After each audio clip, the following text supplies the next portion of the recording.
When you think about World War II, certain images probably flash through your mind. The beaches of Normandy, the streets of Berlin, fighter planes streaking across the sky, massive tank battles on the Eastern Front. But here's something that might surprise you. Some of the war's most consequential players never officially fired a shot. They were the neutral countries, nations that claimed to sit on the sidelines while the world burned around them.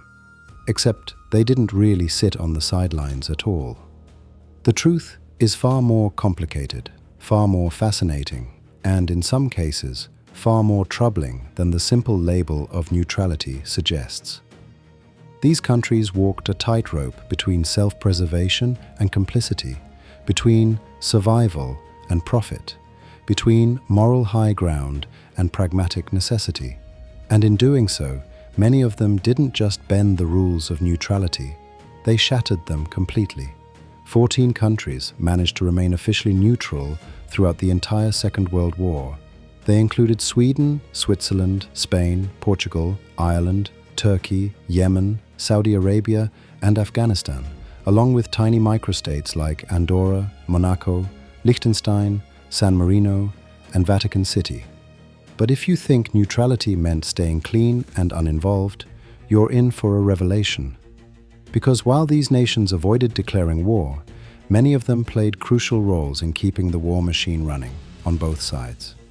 They traded strategic materials that built tanks and bullets.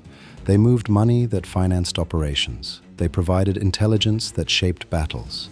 And in some cases, they even sent soldiers to fight, just not under their own flags. This is the story of the countries that never fought World War II, but whose actions helped determine who would win it.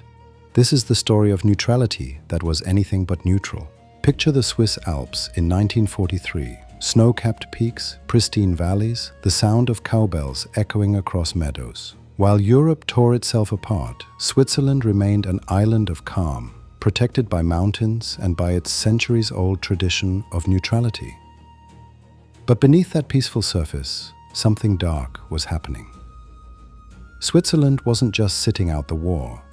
It was becoming the banker of the Third Reich. The Swiss National Bank received approximately $440 million worth of Nazi gold during the war. That's over $8 billion in today's money. More than half of that gold had been looted, stolen from the central banks of conquered nations like Belgium, the Netherlands, and Austria.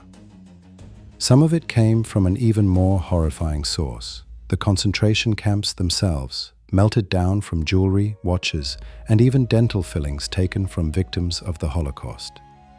Swiss banks knew what they were handling. They had to know.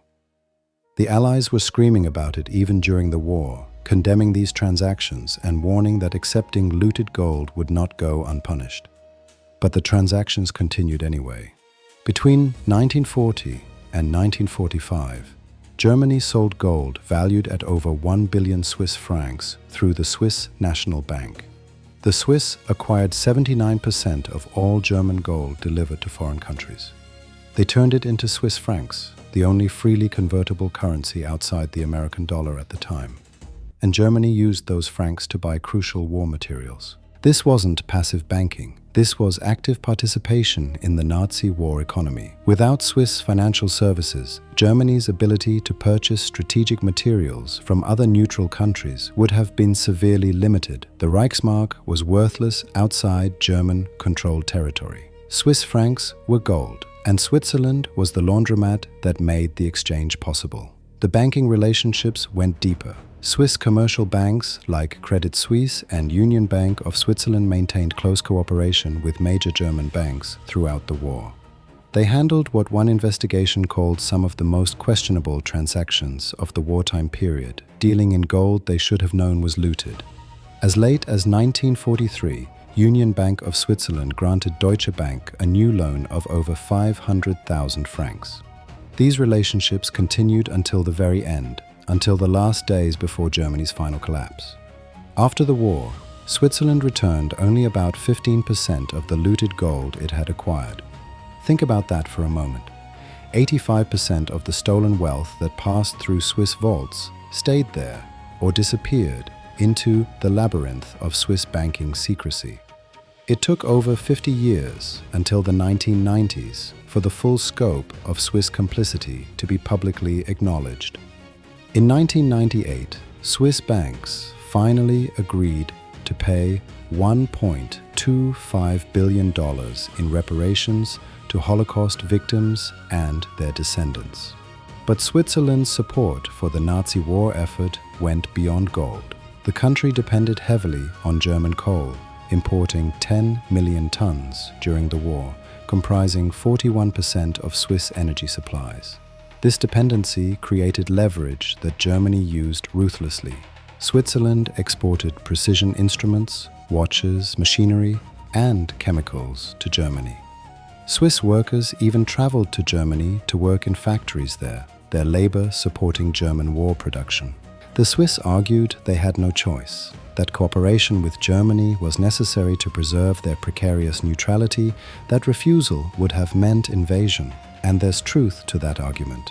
Switzerland was surrounded by Axis powers and Axis-controlled territory for much of the war. The country mobilized its army, fortified its mountain passes, and prepared to make any invasion as costly as possible. This armed neutrality was real, but it also served as cover for economic collaboration that went far beyond what military necessity required. The moral compromise was stark. Switzerland positioned itself as a humanitarian nation, taking in refugees, hosting the International Red Cross. But those same Swiss border guards who might show mercy to some refugees also turned away thousands of Jewish refugees, sending them back to almost certain death. The same banks that housed accounts of Holocaust victims also profited from handling their murderers' gold. Switzerland emerged from the war wealthy, its cities unbombed, its economy intact, while much of Europe lay in ruins. That prosperity was built, at least in part, on a foundation of blood money. If Switzerland was Germany's banker, Sweden was its hardware store, and business was booming. Sweden had been neutral since the end of the Napoleonic Wars in the early 1800s. When World War II erupted, the Swedish government immediately declared its intention to stay out of the conflict. But Sweden possessed something Germany desperately needed: iron ore. High-grade iron ore with an iron content of nearly 60% compared to 30% for German domestic ores. The kind of iron ore that made the best steel. The steel that went into tank armor and artillery barrels and submarine hulls. In the year before the war, Germany had received 22 million tons of iron ore from various foreign sources. Of that, 9 million tons came from Sweden. And when the Allied naval blockade cut Germany off from other suppliers, Swedish iron became even more critical. 43% of Nazi Germany's iron ore came from Swedish mines. The German Navy's Grand Admiral declared it would be utterly impossible to make war if the Navy couldn't secure supplies of iron ore from Sweden. Every month from May to November, massive shipments of ore departed from the port of Luleå in northern Sweden, sailing down the Gulf of Bothnia to German ports. When winter ice closed that route, the ore went through Narvik in Norway, a port Germany occupied specifically to keep this supply line open. 10 million tons of Swedish iron ore flowed to Germany annually at the war's peak. 10 million tons that became the Wehrmacht's tanks, the Luftwaffe's planes, the Kriegsmarine's U-boats. But iron wasn't Sweden's only export to the Nazi war machine. Swedish factories produced ball bearings, those small but absolutely crucial components that allow machinery to function smoothly. The SKF company, headquartered in Sweden, controlled about 58% of German ball bearing supplies. These weren't luxury items. Ball bearings were essential for aircraft engines, tank gears, artillery mechanisms, every piece of complex machinery the German military used. The Allies understood how critical these exports were. In late 1943 and early 1944, the United States launched a concentrated bombing campaign against ball bearing production facilities in Germany, particularly the factories at Schweinfurt. The raids were costly, with heavy bomber losses. But even as American airmen died trying to destroy German ball-bearing production, Sweden kept shipping finished ball bearings and the high-quality steel used to manufacture them. The Allied bombing campaign's effectiveness was largely undermined by Swedish exports filling the gap. And then there was the Transit Agreement. In June 1940, after Germany occupied Norway and Denmark, Sweden signed an agreement allowing German goods and troops to transit through Swedish territory. German soldiers traveled by train from Norway to Finland through the heart of neutral Sweden. War materials flowed along Swedish railways. This wasn't passive tolerance. This was active logistical support for the German military. The Swedish government argued, as Switzerland did, that these concessions were necessary to avoid invasion. Sweden was trapped between German-occupied Norway and Finland, with the Baltic Sea controlled by German naval forces. Refusing German demands might have meant war, and Sweden's military, though substantial, couldn't have withstood a determined German assault. The threat was real. But Sweden also profited enormously. Trade with Germany made Swedish industrialists wealthy. The price of tungsten ore, which Sweden also exported, skyrocketed due to German demand. Swedish shipyards built vessels for Germany. Swedish companies operated factories in German-controlled territory. This was more than survival. This was commerce. As the war turned against Germany, Sweden's position gradually shifted.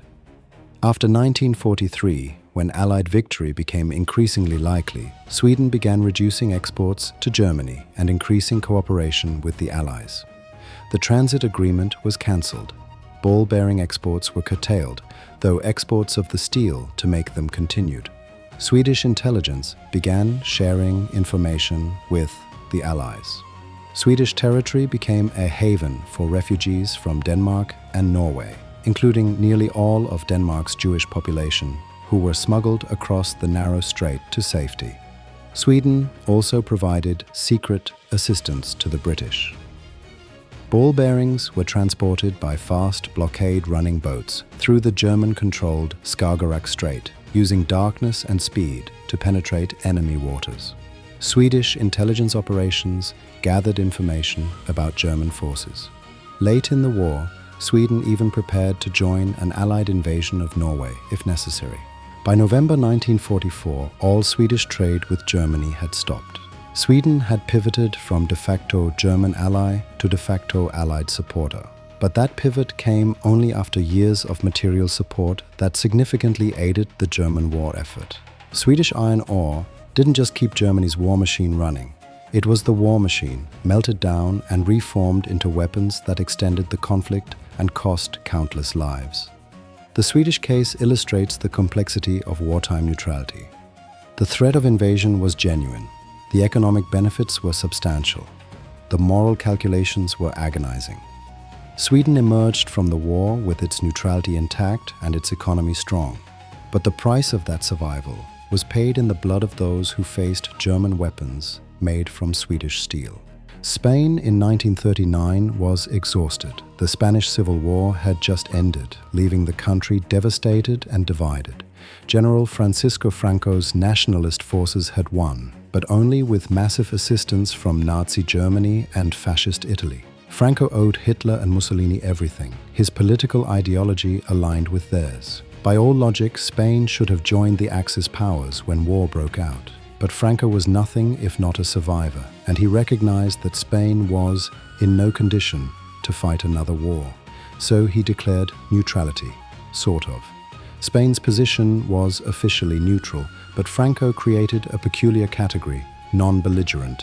This meant Spain wasn't fighting, but it openly favored the Axis powers. And Franco backed up that favoritism with two crucial forms of support: soldiers and strategic materials.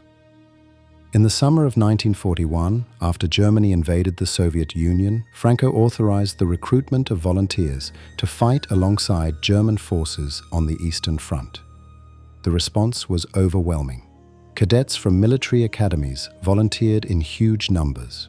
What had been planned as a force of 4,000 men swelled to over 18,000. They called it the División Azul, the Blue Division, named for the blue shirts of the Spanish Falangist movement. These Spanish volunteers were incorporated into the Wehrmacht as the 251st Infantry Division. They were trained in Germany, then sent to the frozen hell of the Russian front. They fought in the Siege of Leningrad, one of the war's longest and deadliest battles. At the Battle of Krasny Bor in February 1943, 6,000 Spanish soldiers held off 30,000 Soviet troops supported by tanks. The Spaniards took horrific casualties but held their ground, helping maintain the siege that would starve hundreds of thousands of Leningrad's civilians. The Blue Division remained on the Eastern Front until October 1943, when intense Allied diplomatic pressure finally forced Franco to officially withdraw it.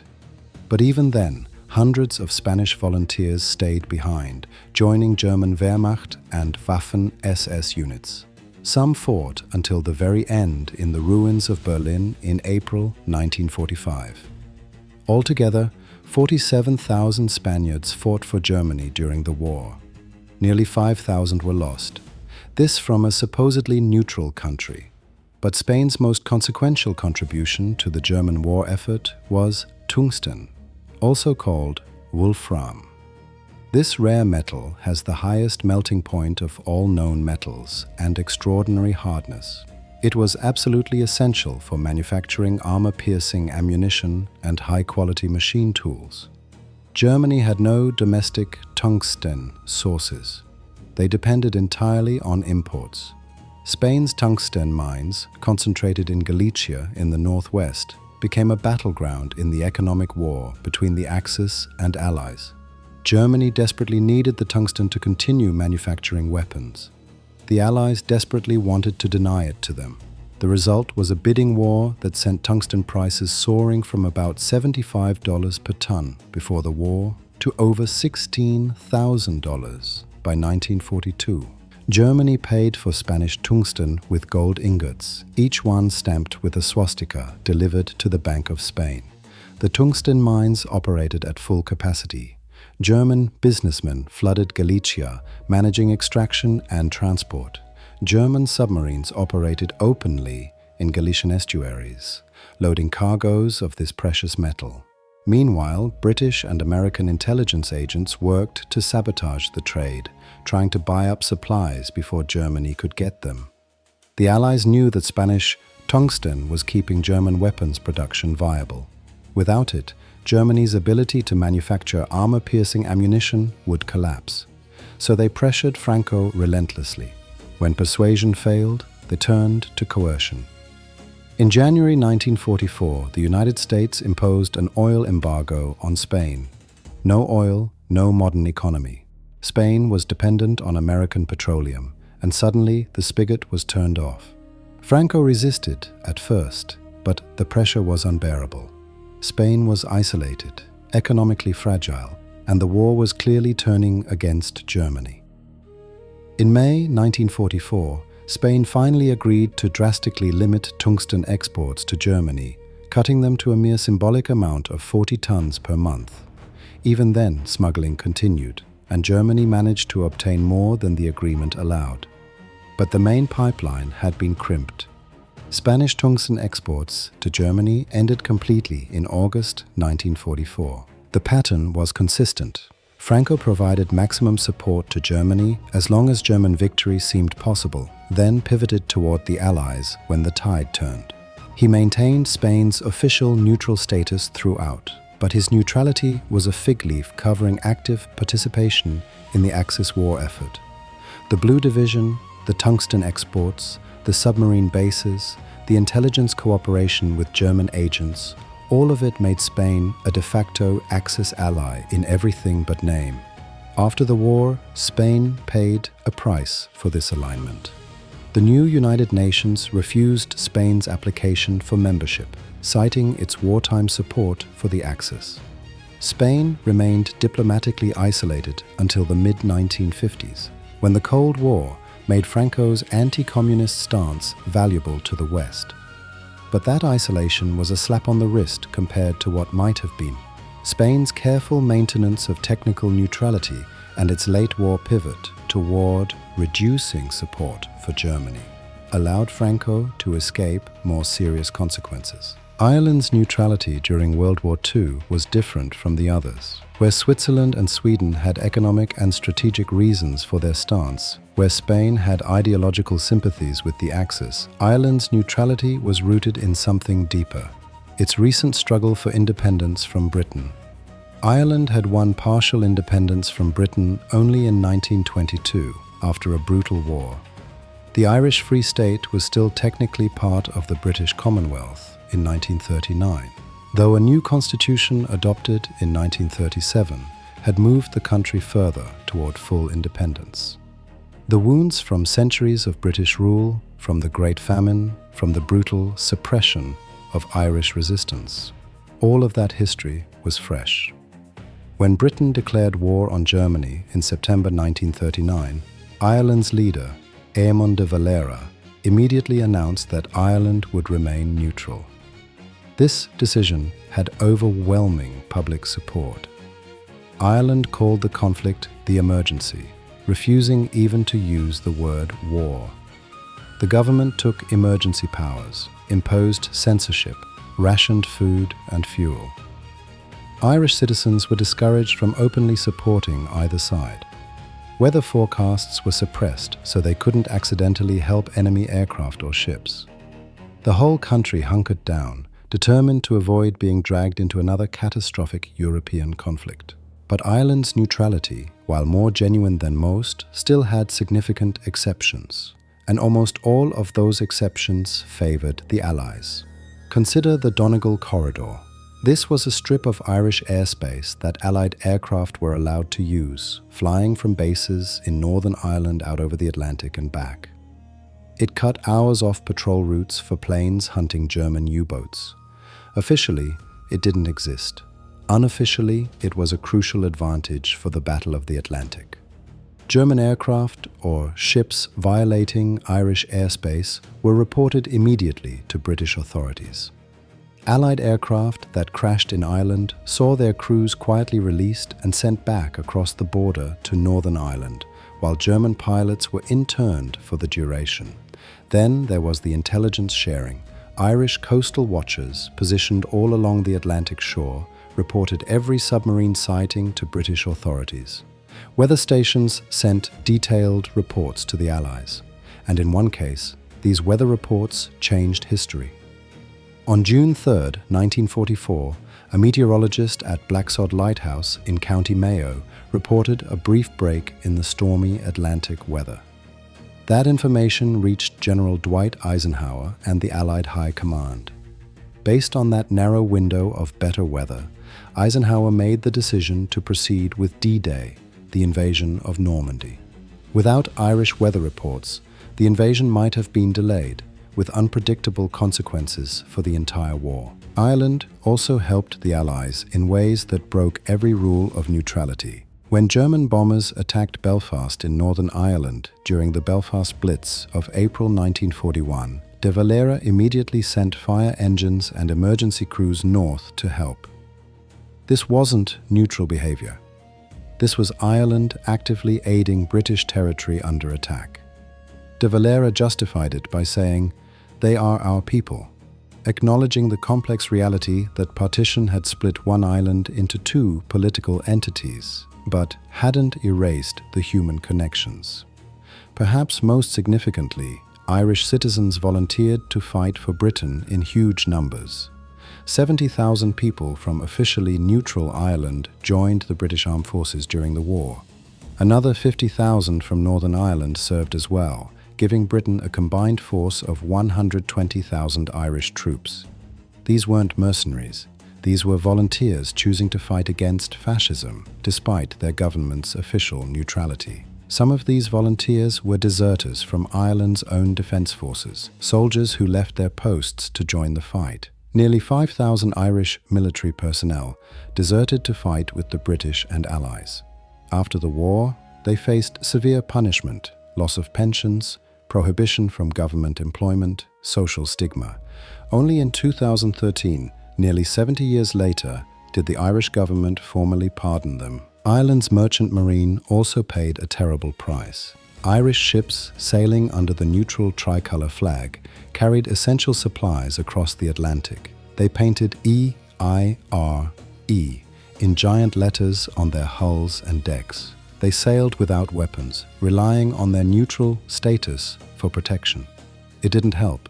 20% of Irish merchant seamen died during the war, attacked by both Allied and Axis forces, though predominantly by German U-boats.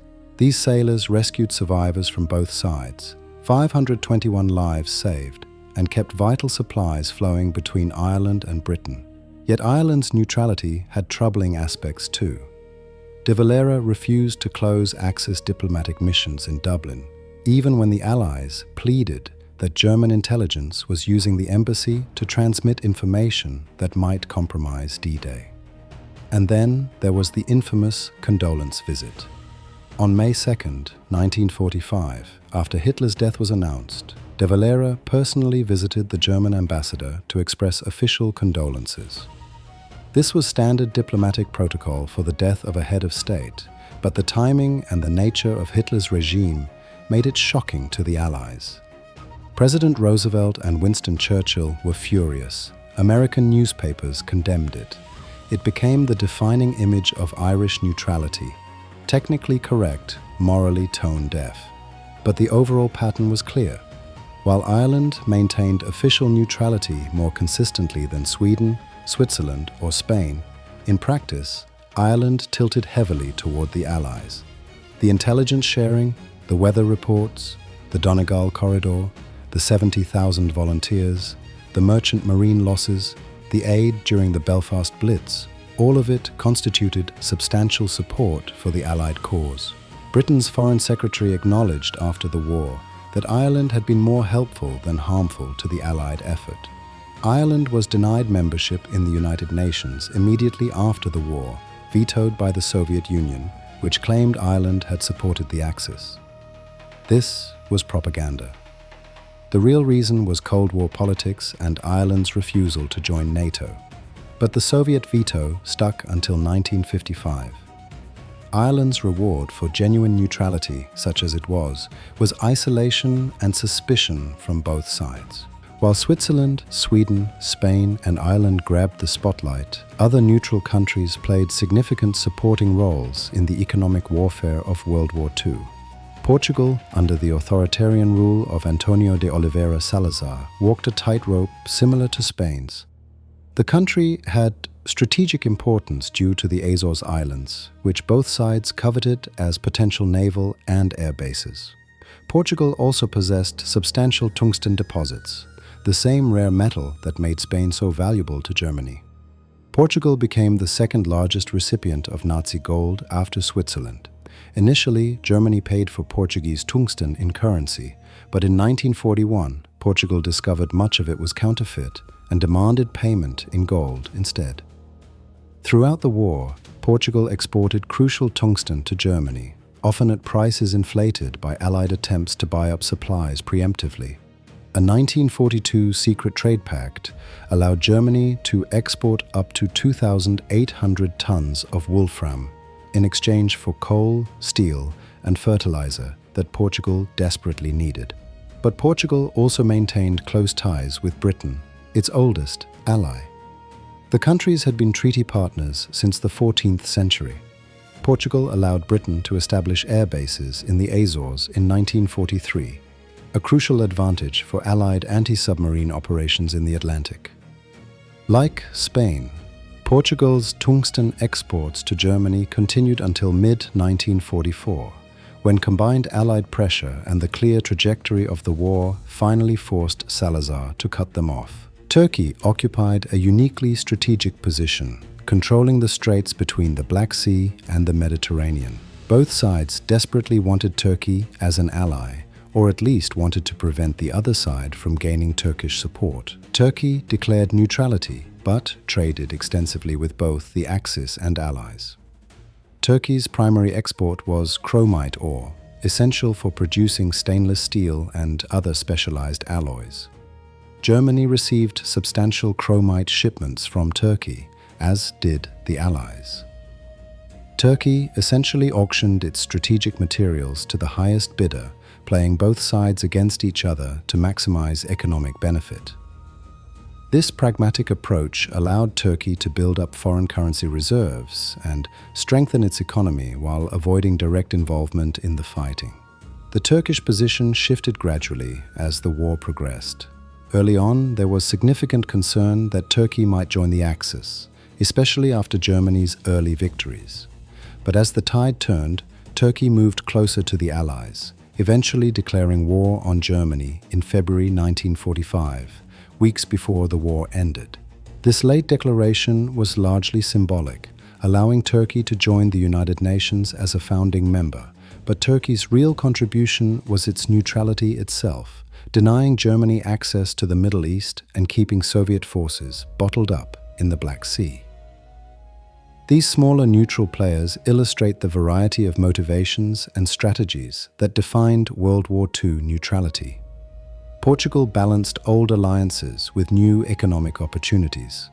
Turkey leveraged geographic position into economic gain. Each country found its own path through the moral and strategic minefield of global war. After examining the record of these neutral countries, one conclusion becomes unavoidable.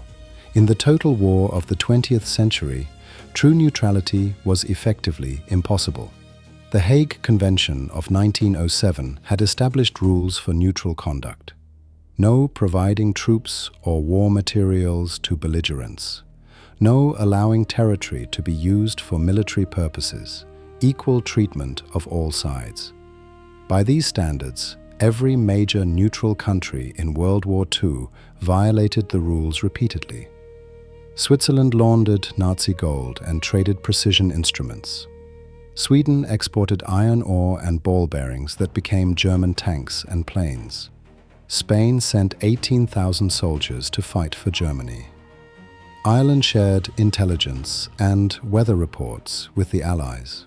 Portugal and Turkey sold strategic materials to both sides, playing the market.